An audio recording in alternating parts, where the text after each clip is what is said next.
மேம்பாலங்கள் போக்குவரத்து நெரிசலுக்கான தீர்வு இல்லை என்பதே நிபுணர்களின் கருத்து. நம்மூர் சாலை என்பது 4 பாகங்களாக இருக்கிறது.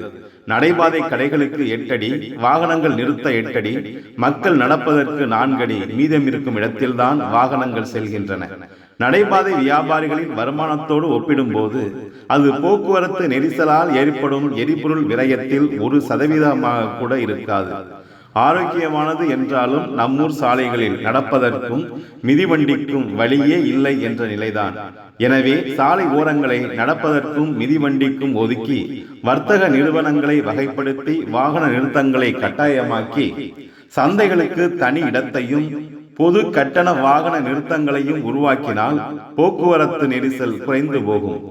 ஆனால் மேம்பாலங்களை அமைக்கும் நோக்கமே வேறாக இருக்கிறது.